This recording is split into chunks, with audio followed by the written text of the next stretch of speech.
नमस्कार प्रिय दर्शकों, मैं यशराज तिवारी आप सभी का बहुत बहुत स्वागत करता हूं प्रोफेशनल एस्ट्रोलॉजी पर। जैसा कि आप सभी जानते हैं, आज रविवार का दिन है और आज मैं आप सभी के सम्मुख उपस्थित हुआ हूं आप लोगों की जन्म कुंडली का निःशुल्क अध्ययन करने के लिए। वो नए दर्शक जो इस कार्यक्रम को आज पहली बार देख रहे हैं और अगर आप भी अपनी जन्म कुंडली का अध्ययन मुझसे इस कार्यक्रम में निःशुल्क रूप से कराना चाहते हैं तो आप अपनी डिटेल्स जैसे कि आपका नाम, आपके जन्म की तिथि, आपके जन्म का समय और आप अपने जन्म का स्थान किसी भी एक स्पेसिफिक प्रश्न के साथ इस वीडियो के कमेंट सेक्शन में दे दीजिए। आपके कमेंट देने के बाद जल्द से जल्द आपकी जन्म कुंडली का अध्ययन मेरे द्वारा इस कार्यक्रम में किया जाएगा। तो बिना विलंब किए हम इस कार्यक्रम की शुरुआत करते हैं और ये प्रोग्राम नंबर 29 है और 253 कुंडली का अध्ययन आज होने वाला है और पहली कुंडली है यहाँ पे मनीष जी की। तो मनीष जी, आपकी कुंडली में ले रहा हूं। आपने अपना डेट ऑफ बर्थ दिया है नहीं, मनीष जी को अपने मित्र के बारे में जानना है। तो इनके मित्र का नाम मनोज है। तो मनोज कुमार की ये कुंडली है 1 सितंबर 1982। जन्म का समय दिया है इन्होंने 9:35 PM 9:35 और लुधियाना, पंजाब।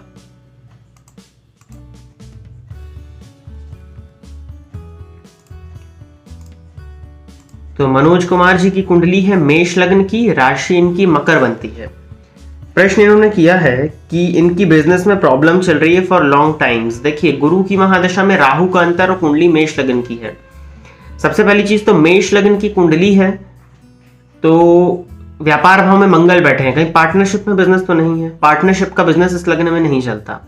दूसरी चीज राशि मकर है तो मकर राशि होने की वजह से कहीं ना कहीं व्यापार में परेशानी कुछ हद तक आ ही जाती है। वैसे भी 7.5 चल रही है और गुरु की महादशा में राहु का अंतर है। तो मैंने अक्सर बताया कि गुरु की महादशा में राहु का अंतर श्रेष्ठ फल प्रदायक नहीं बनता और ये परेशानी का कारण बनता है। और चल रही है इनको 7.5 मकर राशि होने की वजह से। नाम इनका मनोज है तो सिंह राशि हो गई नाम से, तो नाम राशि से तो बचे हुए हैं, लेकिन जन्म राशि पर 7.5 का चलना और गुरु की महादशा में राहु का अंतर जो कि कहीं से अच्छा तो नहीं कहा जाएगा। अब किस चीज का बिजनेस है, एक चीज ये यहां पर नहीं पता है और बिजनेस का क्या नाम है ये नहीं पता है। तो इससे थोड़ा सा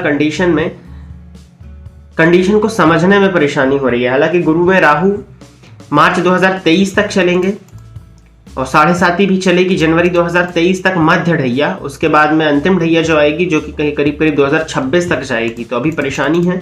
गुरु में राहु के बाद शनि में शनि का अंतर शुरू होगा जो कि मेष लग्न की कुंडली में दशमेश और एकादशेश होकर के 6ठ भाव में बैठे हैं। तो ये भी कहीं ना कहीं बहुत ज्यादा श्रेष्ठ तो नहीं कहेंगे। मेष लग्न में शनि की महादशा बहुत अच्छा रिजल्ट तो नहीं करती, बट इनके साथ परिस्थिति थोड़ी भिन्न है कि राशि इनकी मकर हो जाएगी तो हमको फल मिल जाएगा। तो फिर भी इंतजार करना होगा मई 2026 तक का, जब शनि में बुध आएंगे। दोनों ही प्लैनेट्स इस लग्न में कारक नहीं होते हैं, लेकिन फिर भी जैसे ही शनि की महादशा में बुध का अंतर आएगा रिजल्ट मिलेगा और तब तक अभी परेशानी रहेगी। अब अच्छा, किस तरह की परेशानी है ये भी आपने नहीं बताया। व्यापार चल नहीं रहा है, बिल्कुल ही नहीं चल रहा है कि थोड़ा बहुत चल रहा है। शुक्र इस कुंडली में दिग्बली होकर के बैठे हैं 28 अंश पर बाल अवस्था में। थोड़ा सा शुक्र को बल दीजिए ताकि व्यापारेश को बल मिले। मेष लग्न की कुंडली में शुक्र का रत्न तो पहनाया नहीं जा सकता। इनको आप एक काम करिए, माणिक्य धारण कराइए। सूर्य इनके बहुत अच्छे हैं, पंचम पति होकर के पंचम भाव में 15 अंश में बैठे हुए हैं और नवमांश कुंडली में भी स्वग्रही हैं। माणिक्य एक धारण कराइए, सूर्य को जल दें। सूर्य इनके मुख्य ग्रह के रूप में बनकर के सामने आएंगे। माणिक्य धारण करने का बोल दिया है। गुरुवार के गुरुवार जल में एक चुटकी हल्दी डाल के स्नान करें। विष्णु भगवान के मंत्र ओम नमो भगवते वासुदेवाय का जाप कराइए इनसे। नित्य मंदिर में दर्शन करने के लिए भेजिए और हनुमान चालीसा का 3 पाठ होना चाहिए क्योंकि मकर राशि 7.5 ऊपर से महादशा भी शनि के आने वाली है। तो ये 3 से 4 उपाय हैं। इसके बाद में व्यापार से संबंधित और डिस्कशन करना चाहें तो आप संपर्क कर लीजिएगा नीचे दिए गए नंबर पर, क्योंकि आधी अधूरी जानकारी यहाँ पर मिली हुई है। लेकिन हाँ, परेशानी तो दिख रही है जो कि आपने बताई। और मंगल को बल देने के लिए यहाँ पर रत्न पहनने की आवश्यकता मैं नहीं समझता हूं, क्योंकि मंगल मृत अवस्था में बैठे हैं। रत्न का भी कुछ बहुत ज्यादा रिजल्ट यहाँ मिल पाए ये थोड़ा सा मुश्किल है।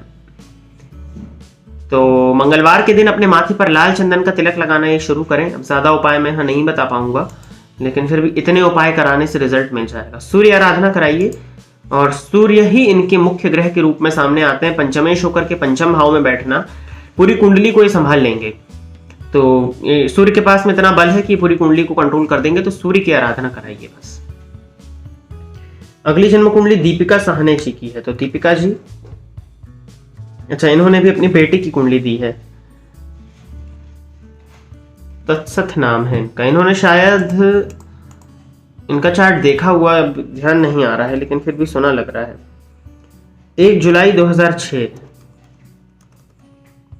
इन्होंने शायद कॉल करके दिखवाया था, नाम से जहां तक याद आ रहा है। 20:31 8:31 PM आगे है, तो मैं ले लेता हूं। यह हो सकता है कि लग बस रहा हो, ना हुआ हो पहले।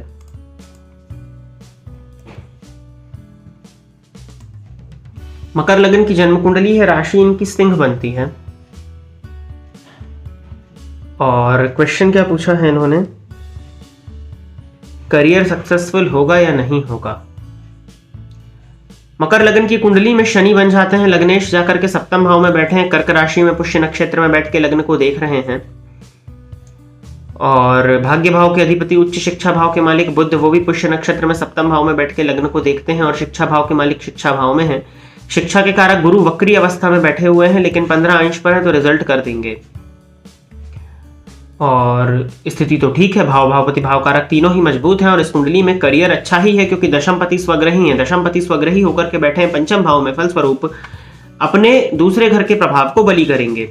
और नवमांश कुंडली में भी शुक्र का वृषभ राशि में बैठना, जो कि इनकी स्वराशि है और वर्गोत्तमी है, चंद्रमा के नक्षत्र में शुक्र का बैठना इस कुंडली को मजबूत बनाता है करियर के दृष्टिकोण से। तो करियर को लेकर यहाँ पर चिंता की आवश्यकता नहीं है। चंद्रमा की महादशा चल रही है, स्वास्थ्य का ध्यान रखिए। मकर लगन की कुंडली में चंद्रमा सप्तम पति होकर के अष्टम भाव में बैठे हैं, तो शीतजन्य रोग परेशानी का कारण बनेगा, तो स्वास्थ्य का ध्यान रखिए। और इस कुंडली में ज्यादा चिंता की आवश्यकता नहीं है, मानसिक अशांति है, क्योंकि चंद्रमा पाप करते योग में शनि के साथ दूसरे 12वें का संबंध है।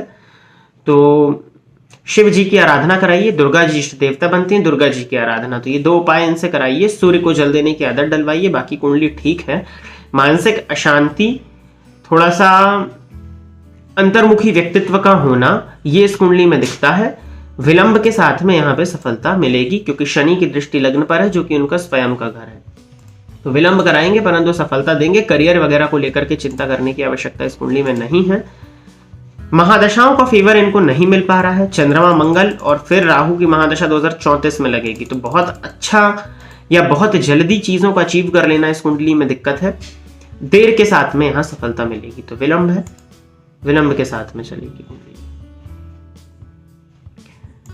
ठीक है, शिव जी की आराधना और दुर्गा जी इनकी इष्ट देवता है, दुर्गा जी की आराधना और सूर्य को जल दिलाइए। सौरभ जी की जन्म कुंडली है अगली। इन्होंने अपना डेट ऑफ बर्थ दिया है 11 फरवरी 2005। जन्म का समय है 0015 यानी रात के 12:15 जन्म स्थान है न्यू दिल्ली। तुला लग्न की कुंडली है, राशि आपकी कुंभ बनती है। वायु तत्वीय लग्न और वायु तत्वीय राशि अत्यंत श्रेष्ठ हुआ है। पंचम पति शनि बनते हैं, जाके भाग्य भाव में बैठे हैं, जो कि मृत अवस्था हुई। और पंचम भाव के अधिपति जाकर के शनि के घर में बुध, वो बाल अवस्था में है, तो यहाँ बुध को बल दीजिए तो शनि को बल मिल जाएगा। और शुक्र की स्थिति को देखा जाए तो ऑलरेडी ठीक है वो। प्रश्न आपने पूछा है करियर एंड फॉरेन सेटलमेंट। आपकी कुंडली में लग्नपति स्वदेश में, स्वदेशपति भाग्य में, विदेशपति स्वदेश में और परमानेंट विदेशपति स्वदेश में जाके बैठे, सदा के लिए जा सकते हैं विदेश। मई 2023 के बाद में विदेश जाने का योग है। परमानेंट सेटलमेंट चाहते हैं तो भी जा सकते हैं। अभी प्रयास है तो अप्रैल 2022 के पहले भी विदेश जाने के अच्छे योग लगे, चले जाइए। हालांकि लग्नपति का स्वदेश भाव में होना और स्वदेशपति का भाग्य भाव में होना, स्वदेश में रहने में भी कहीं कोई परेशानी नहीं है। लेकिन लग्न पर राहु की दृष्टि पड़ रही है, लग्न में केतु बैठे हैं, आपके मन में कंफ्यूजन रहेगा। यहाँ रहेंगे तो लगेगा बाहर चले जाएं, बाहर जाएंगे तो लगेगा वापस आ जाएं।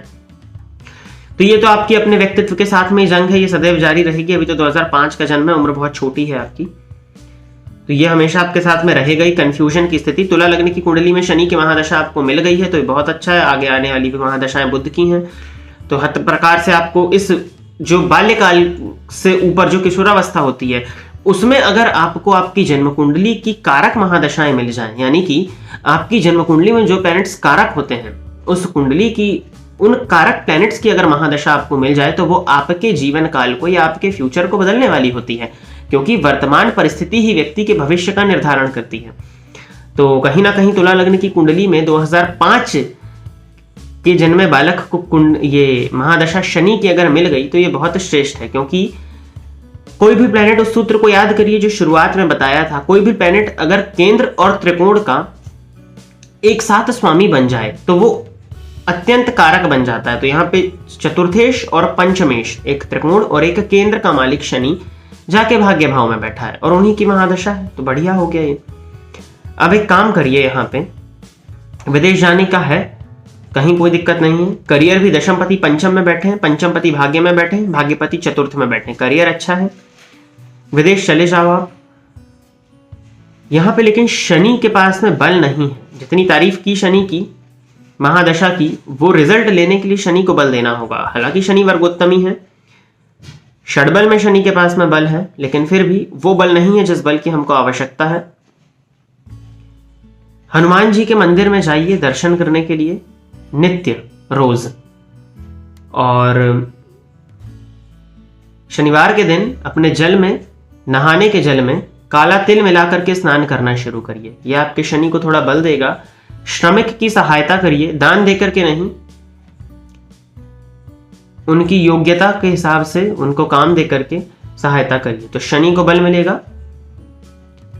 शनिवार के दिन जो जलेबी या कोई भी छनी हुई चीज जो होती है, जिसको छाना गया हो, छना हुआ पकवान, वो भिखारियों में बांटा करिए, इससे आपके शनि को बल मिलेगा। रत्न चाहे तो बुद्ध का रत्न पन्ना आप आजीवन के लिए धारण करके रख सकते हैं, पन्ना धारण करने से शनि को भी बल मिल जाएगा।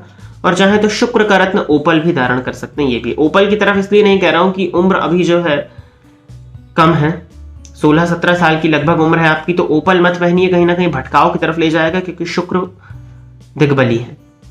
पन्ना धारण करिए, पन्ना धारण करना इस कुंडली में श्रेष्ठ है। और बाकी जो उपाय बताए हैं उनको करिए, सूर्य आराधना करते रहिएगा। सूर्य बालावस्था में है तो मान सम्मान, रिकॉग्निशन जो मिलना चाहिए वो नहीं मिल पाएगा सूर्य के कमजोर होने की वजह से, तो सूर्य को बल दीजिए थोड़ा सा। बाकी लग्नेश के पास में बल है तो इस कुंडली में सब कुछ ठीक ही है। फिर अगली जन्म कुंडली है दिनकर उपाध्याय जी की। इन्होंने अपना डेट ऑफ बर्थ बताया है 1 मई 1992, 1 मई 1992। जन्म का समय है सुबह के 8:58 और जन्म स्थान है बिहार में बक्सर।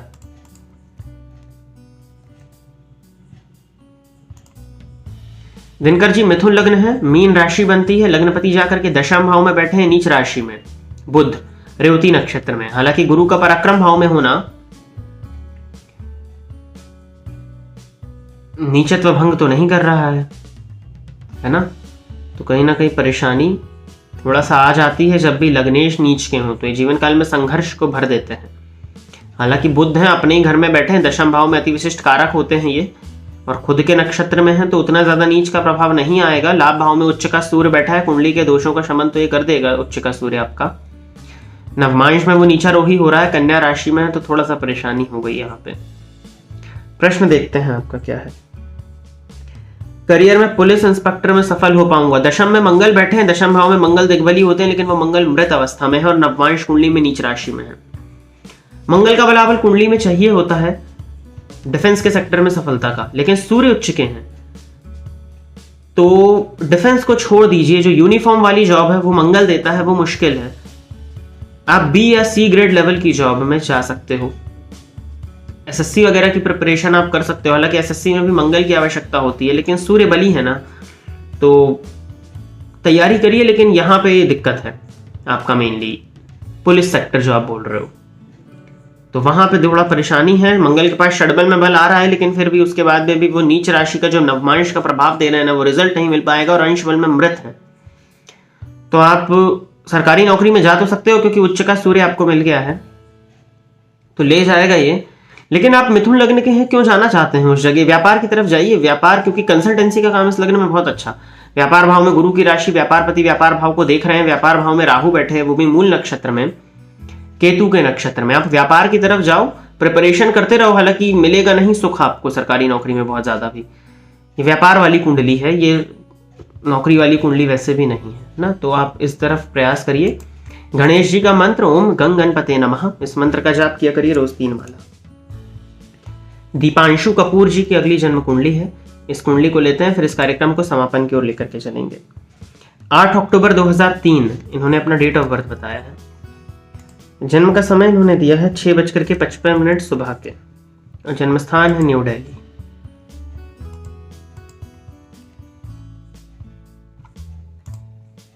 कन्या लग्न की कुंडली है, राशि बन जाती है कुंभ। प्रश्न इन्होंने पूछा है, my father dead 1 year ago and there is no earning member in my family, only I am the hope of my mother, please guide about my career। इनके पिताजी का 1 साल पहले देहांत हो चुका है और नो अर्निंग मेंबर इनकी फैमिली में कोई भी कमाने वाला व्यक्ति अभी नहीं है। करियर के बारे में जानकारी चाहते हैं, दशमपति लग्न में है, लग्नपति लग्न में है, कुंडली बहुत अच्छी है आपकी। पिता भाव में सूर्य बैठे हैं, पिता भाव पर केतु की दृष्टि का पड़ना, और पिता के कारक सूर्य कन्या राशि में नीचारोही होकर के बैठे हुए हैं और चंद्रमा के नक्षत्र में है, तो पिता का सुख थोड़ा सा कमजोर हो गया। चलिए कोई बात नहीं, यहाँ पे आपका लग्न बहुत मजबूत है और करियर इस कुंडली में बहुत अच्छा है। कॉमर्स की लाइन में आगे बढ़िए, चाहें तो व्यापार भी कर सकते हैं। बुधादित्य योग लग्न में ही लगा है, हालांकि विदेशपति होकर के लग्न में है, लेकिन लग्नेश के साथ है, तो लग्नेश अगर अपने ही घर में लग्न में बैठेंगे तो उस भाव को मजबूत बनाने का काम करेंगे। तो आप बुध हैं, बुध से संबंधित काम करिए। करियर बहुत अच्छा है इस कुंडली में, करियर को लेकर परेशानी नहीं है। महादशा भी आपको बहुत अच्छी चल रही है। शनि में शुक्र, कन्या लग्न की कुंडली, राशि आपकी कुंभ है। जॉब के लिए प्रयासरत हैं तो 2022 के नवंबर के बाद इस कुंडली में जॉब लगने का योग है, तो बढ़िया है। यहाँ पे करियर को लेकर चिंता करने की आपको जरूरत नहीं, करियर आपकी कुंडली में अच्छा है। परेशानी है क्योंकि 7.5 की प्रथम ढैया चल रही है, परेशानी बढ़ेगी भी आगे जाकर के, मानसिक तनाव, मानसिक अशांति और परेशानी रहेगी। हनुमान जी की आराधना, हनुमान चालीसा का पाठ, बजरंग बाण का पाठ किया करिए। शनिवार के दिन सुंदरकांड का पाठ करिए, ये आपको सबसे ज्यादा रिजल्ट कर जाएगा। और सूर्य को जल दिया करिए, हालांकि सूर्य इतना ज्यादा भी वो नहीं है, लेकिन षडबल में कमजोर हो गए हैं, तो षडबल में सूर्य का कमजोर होना कहीं ना कहीं सूर्य से संबंधित तत्व की शरीर में कमी हो जाती है। और सबसे बड़ी कमी आत्मविश्वास की देखने में आती है, व्यक्ति फिर कॉन्फिडेंटली बात नहीं रख पाता। आपका लग्न इतना मजबूत है, लग्न कॉन्फिडेंस देता है व्यक्ति को, लेकिन वो सूर्य की वजह से कहीं ना कहीं वो सेल्फ डाउट की स्थिति बन जाती है। तो सूर्य को थोड़ा सा ठीक कर लीजिए, बल दे दीजिए सूर्य को थोड़ा सा, सूर्य आराधना से मिल जाएगा। सूर्य का मंत्र ओम घृणी सूर्याय नमः, 1 माला जाप किया करिए। और एक मंत्र है, आप संपर्क कर लीजिएगा नीचे दिए गए नंबर पर, उसके लिए आपको कुछ ऐसा अपॉइंटमेंट वगैरह लेने की जरूरत नहीं है। एक उपाय है वो मैं आपको बता दूंगा, आप अपना नाम बता दीजिएगा पूरा कि बताया था उन्होंने, आखिरी कुंडली थी करके बता दीजिएगा, तो मैं भेज दूंगा आपको, क्या लिख के भेजना होगा वो, तो ये हो जाएगा, ठीक है। बस बाकी महादशाएं वगैरह ठीक है, कहीं कोई चिंता करने की जरूरत नहीं है, करियर अच्छा है। यहाँ पे नवमांश में बुध नीच के हो गए हैं, तो गुरुवार के दिन, बुधवार के दिन गणेश जी के मंदिर में जाकर के दूर्वा अर्पित किया करिए, बस बाकी यहाँ पे कहीं कोई चिंता करने की जरूरत नहीं है। तो प्रिय दर्शकों, इतनी ही जन्म कुंडली लेकर के मैं आज आप सभी के समक्ष उपस्थित हुआ था। आशा करता हूँ जितने भी लोगों की जन्म कुंडली का अध्ययन यहाँ पर हुआ वो सभी संतुष्ट होंगे। एक सूचना, अपनी बात को रिपीट कर देता हूँ, अगर आप अपनी जन्म कुंडली का बृहद रूप से पूरा एनालिसिस कराना चाहते हैं, पंचांग के साथ में आपके सभी प्रश्नों का जवाब, आप अपनी जन्म कुंडली का पूरा प्रॉपर अध्ययन, प्रत्येक भाव वाइज अपना मूल कर्तव्य जानना चाहते हैं, तो आप इस नंबर पर नीचे दिए गए संपर्क करके बृहद जन्म कुंडली वीडियो विश्लेषण का स्लॉट बुक कर सकते हैं। सैंपल के लिए अगर आप देखना चाहें तो ऊपर आई कार्ड पर आपको बृहद जन्म कुंडली वीडियो विश्लेषण का लिंक मिल जाएगा, जिसको आप रेफर कर सकते हैं, तो आपको एक आइडिया हो जाएगा कि किस तरह से आप अपनी जन्म कुंडली का बृहद विश्लेषण करा सकते हैं। इसके साथ ही साथ बहुत से लोगों के प्रश्न ये भी आ रहे थे कि उन्हें कुंडली प्रिपेयर करानी है, उनकी कोई कुंडली बनी ही नहीं है, या एक प्रॉपर वे में उनको रिपोर्ट चाहिए, तो रिपोर्ट का ऑप्शन भी अपने पास में अवेलेबल है। आप नीचे दिए गए नंबर पर संपर्क करके अपनी जन्म कुंडली की रिपोर्ट भी बनवा सकते हैं, जिसमें आपके प्रश्नों का जवाब वहां पर सम्मिलित किया जाता है। और वो नए दर्शक जो इस कार्यक्रम को पहली बार देख रहे हैं और निःशुल्क रूप से अपनी जन्म कुंडली का अध्ययन कराना चाहते हैं, तो इस वीडियो के कमेंट सेक्शन में अपना नाम, अपने जन्म की तिथि, अपने जन्म का समय और अपने जन्म का स्थान किसी भी एक स्पेसिफिक प्रश्न के साथ में दे दीजिए। जल्द से जल्द आपकी जन्म कुंडली का अध्ययन मेरे द्वारा इस कार्यक्रम में निःशुल्क रूप से किया जाएगा। तो आज के लिए बस इतना ही, पुनः अगले सप्ताह आप सभी के सम्मुख उपस्थित रहूंगा आप लोगों की जन्म कुंडली का निःशुल्क अध्ययन करने के लिए। तब तक के लिए इजाजत दीजिए, नमस्कार। फोन पर बात करके कुंडली दिखाने के लिए आप स्क्रीन पर दिए गए नंबर पर कॉल, मैसेज या व्हाट्सएप करके पर्सनल अपॉइंटमेंट ले सकते हैं। अब आप YouTube के साथ साथ Facebook और Instagram पर भी मेरे अकाउंट को फॉलो कर सकते हैं, जहां पर आपको ज्योतिष से संबंधित जानकारी मिलती रहेगी।